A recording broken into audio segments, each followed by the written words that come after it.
Miss GoElectric here, and I'm at the BMW plant here in Spartanburg, South Carolina.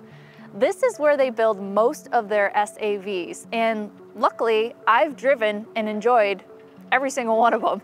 But right next to me, I have a new SAV in the lineup, which is fully electric. This is the BMW iX, and it's actually built in Germany. So let's see how this really stacks up against the American-made SAVs.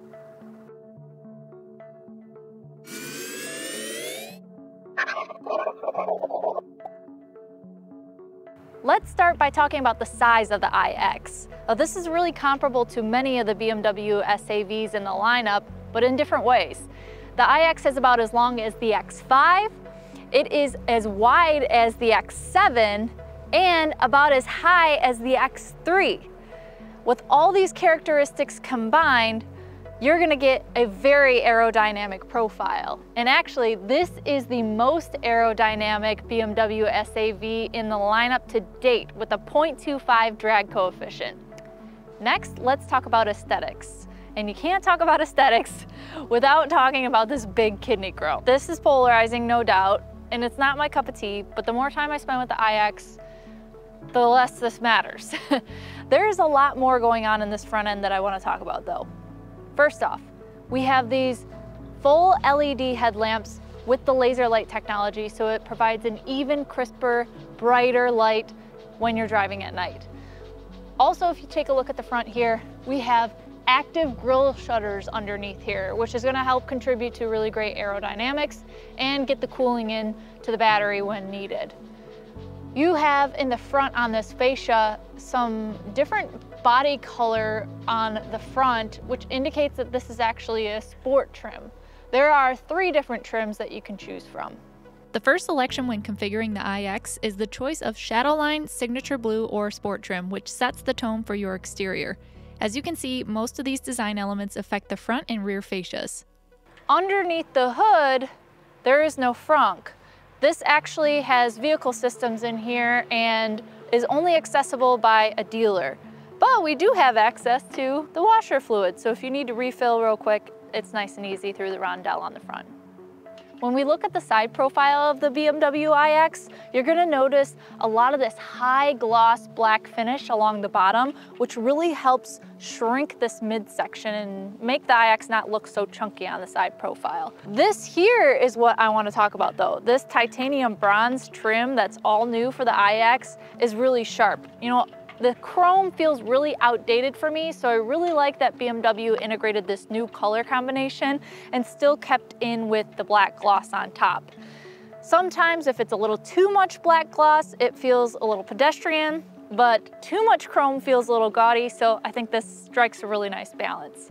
I really like the implementation of the door handles here on the BMW iX because they're flat to the body side, which is great for aerodynamics, but they have this indentation in here so I can stick my hand in and pinch to open. I think this is probably the best application for those who live in winter climates because you're not trying to pull something out that might be covered in ice. One feature on the iX that I don't have in my car that I like is the hands-free liftgate. So if I have a key fob or my phone on me, all I have to do is swipe my foot under the bumper and that sensor will automatically pop open and give me access to my cargo space. Really great if you have big boxes and bags and you need both hands to be able to load things in and out. Loading things in and out though, I've noticed that with this 8.8-inch ground clearance, although that might be great for driving, they have leveled it out here on the bumper, so it seems a little high when I'm lifting things in and out. I will say I do like all this extra storage space right in the back here when you lift up this panel. Continuing on storage, right now I do have those seats up in the second row. This space back here is about 35 cubic feet with the seats up, and when you fold those down, it's about 78 cubic feet. And how to do that, to fold those down, is these buttons right here on the side. All you have to do is pull up on them and it will make those seats release. Something to note is that they will release the seats, but you have to manually pull them back up in place. This 2-piece car cover is great for privacy, but one thing I liked on the X5 that I don't see here is the 2-piece tailgate. That's a feature that keeps things contained when accessing the back storage, even on uneven or sloped terrain. Now before I close the tailgate, I wanted to point out one thing, and that is this here. You'll notice it's not the color of the body paint. It's actually carbon fiber reinforced plastic, and BMW has been using this technology for many years. Starting with the i3, they implemented it in the i8 and also the 7 Series. But this here is called the carbon cage. A lot more carbon fiber reinforced plastic is being used, not only to save weight, but also create more structural rigidity. One last thing I want to talk about before we hop in and take a drive is charging. You'll notice here on the rear passenger side, you're gonna find the charging port. You have AC on top and DC. That means we have CCS combo charging. Your AC rate on the BMW iX is gonna be maximum 11 kilowatts, and it can DC fast charge at up to 195 kilowatts. The iX comes with a portable charging cable for a slow charge and a NEMA 1450 adapter to pick up the charging pace on a 240 volt. BMW is going to be selling a wall box that supports up to 9.6 kilowatts, and if you need help with installation, they've partnered with Qmerit to make it simple and easy. This is a friendly reminder to check out the federal EVSE credit if you are installing a new charger. It could help you save money on the device and installation. When it comes to DC fast charging, BMW is partnering with Electrify America to give iX owners 2 years of complimentary 30-minute charging sessions. As far as range goes, that's all going to depend on what type of wheels you choose. The standard 20-inch wheel offers the best range at 324 miles, and surprisingly, the lowest range option at 305 miles is with the 21-inch wheels. Now that we've checked out the exterior, let's get inside, go for a ride, and check out all these insane features.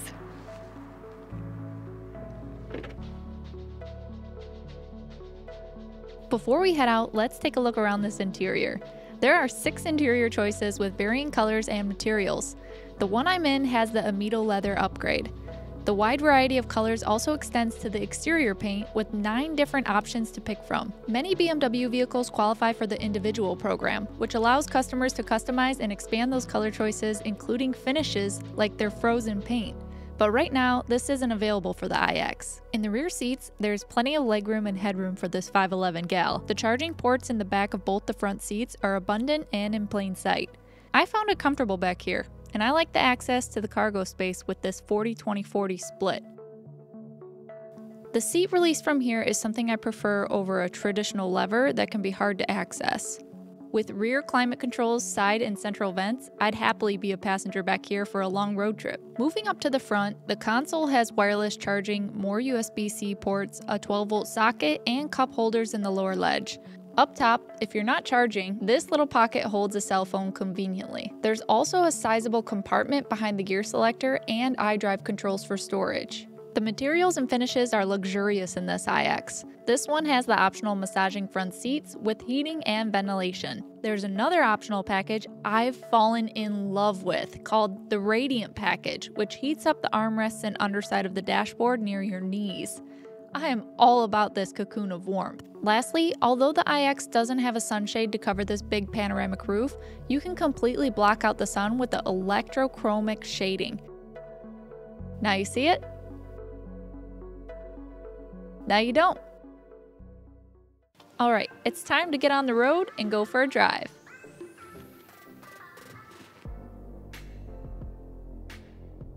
This iX I'm driving is the xDrive50, which means it gets 516 horsepower and 564 pound-feet of torque. It can go up to 124 miles per hour and 0 to 60 in 4.4 seconds. The other option you can get in the iX is the M60, which will take it up to a 0 to 60 in 3.6 seconds and output 610 horsepower and 811 pound-feet of torque. All right, let me put this in sport mode real quick so when we turn green, we can give it a go and test out that 0 to 60. Ready?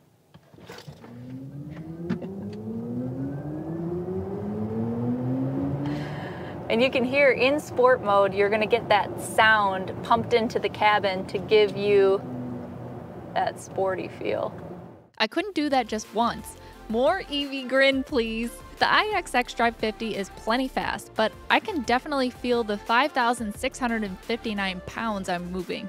Right now, I'm driving in sport mode, so the steering feels a little bit more stiff, the suspension feels a little bit more stiff, and The throttle mapping is really aggressive, so very sensitive when I put it down on the accelerator.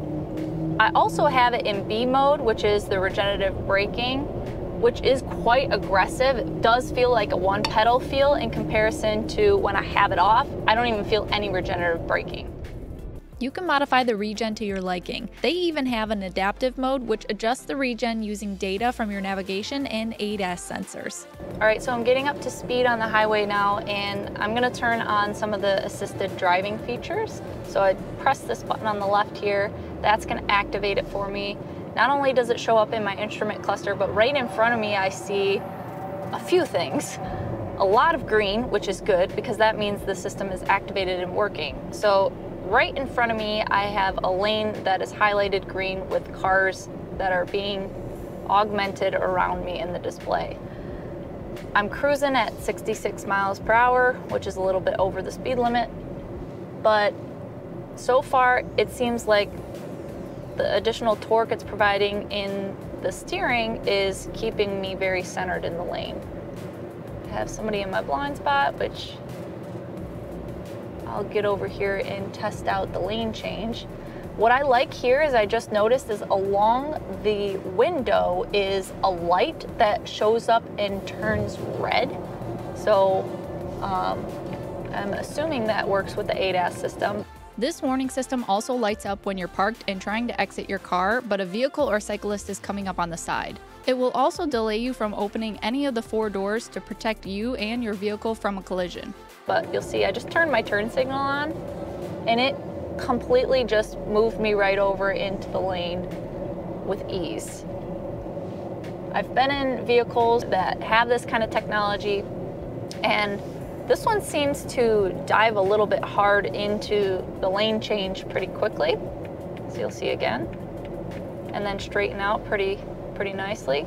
So I'll turn on the turn signal one more time. It takes a little deep dive into the lane next to me and straightens out really quick. So the maneuver happens really fast. Try it one more time.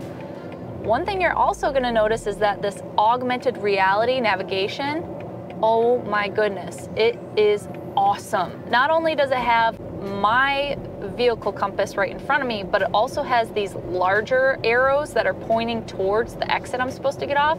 And the exit I'm supposed to get off, or if I'm turning, that compass will actually turn with me. So it makes it very simple and easy to understand when you're supposed to turn. My cameraman has requested that I put it in comfort mode or efficient mode because sport is bouncing him around a little too much. The 3 drive modes are personal, sport, and efficient. Personal lets you customize each setting to your preferences, whereas efficient is all about maximizing range by softening the throttle response and providing additional visuals to track your power consumption. There's also an efficiency trainer that helps teach you how to drive more efficiently. No matter what mode you're in, this has an electric power assisted steering, but it also has the variable ratio. So anytime I turn, it's taking into consideration the speed and also how much I'm turning the steering wheel in order to give me the most comfortable feeling.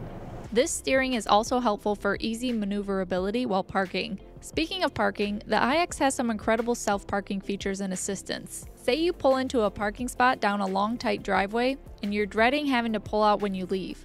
Well, the iX has what's called the backup assistant, which will remember your movement into the driveway and be able to back up for you all the way up to 50 yards.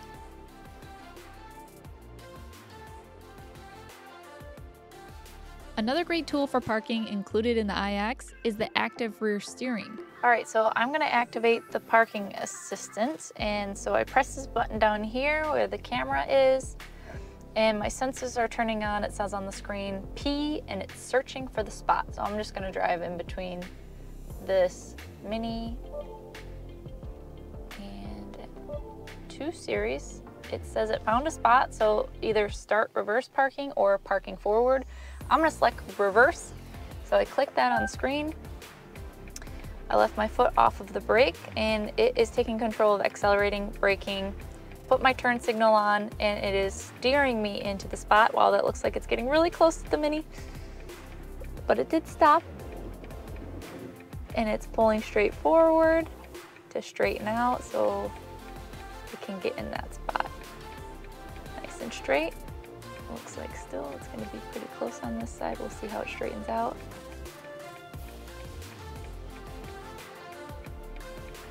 Wow, that was actually pretty fast too. Is that it? Parking complete. That was actually pretty smooth. I was a little nervous it got really close to the Mini, but I've used systems like this before in many other brands, including Genesis, Ford, Lincoln, and even in BMW, and you can really tell this went a really long way in comparison to what it used to be. Wow, I'm impressed. There is some on-screen app compatibility with the iDrive system, but if you prefer to use Apple CarPlay or wireless Android Auto, both are accessible from here. The map data and turn-by-turn directions from these apps also populate in the head-up display instead of exclusively in the curved display. The user interface system in a vehicle is super important, and a lot of times I've seen it done quite wrong, and it is very hard to navigate through. But I have consistently really enjoyed experiencing the iDrive system from BMW. iDrive 7 was pretty good, but here in iDrive 8, they've made a lot of changes. They've made so many changes so that the vehicle actually has 50% fewer buttons and knobs. So it's simplified and the touchscreen is much more sleek. But let's go through some of these features in the touchscreen. First off, it can kind of get frustrating just going through a touchscreen and distracting, to be frank. But what I like about the iDrive system is that it also has this controller, and the new crystal design is really pretty, but it's also functional. Even when I go into, say, the navigation system, I can use this controller and start to write on top of it to fill out some of my search queries. So, for example,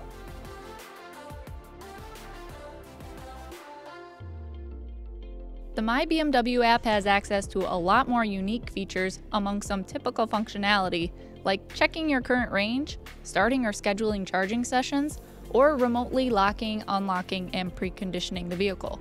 You can also find points of interest or charging stations right in the app and send them to the car. Here's an example. The new 5G personal eSIM brings 5G to the car, decoupled from your phone as a separate data and mobile plan on your existing provider. This lets the owner use their phone without their phone in the vehicle, connect up to 10 devices with Wi-Fi hotspot capabilities, and download over-the-air updates faster. Another neat security-related feature is this remote 3D camera view. Stitching live images together, the app lets you virtually explore the environment around your iX.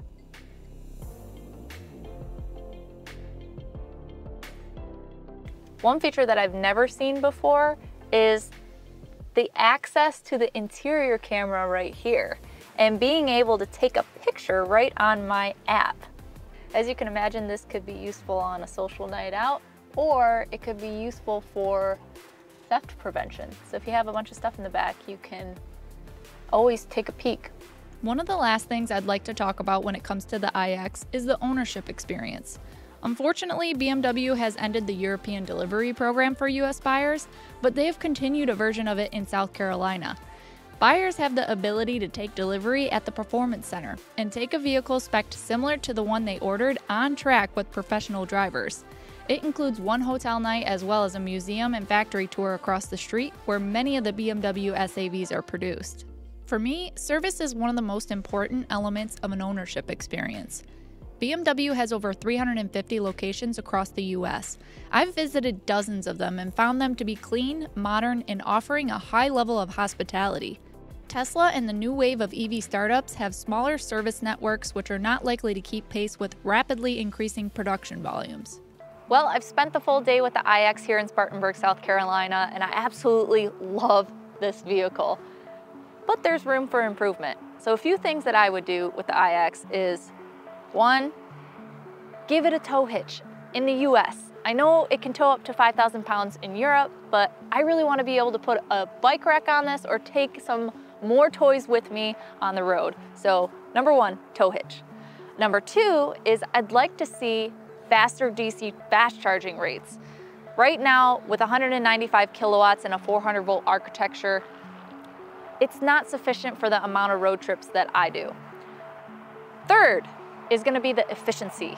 This has great range and it's competitive with my Model Y at right around 330, but the efficiency is not there. It is a 111 kilowatt hour battery versus, say, in my Tesla, a 75 kilowatt hour battery. So the efficiency could be better so that we could drop the weight and not use as big of a battery. But when I'm talking about improvements, I'm really reaching because this is a fantastic vehicle. I absolutely love it. I mean, we're talking 5G with the eSIM, where I can connect it up to my BMW ID and go in any BMW with iDrive 7 or 8 and hop in with all of my preferred settings.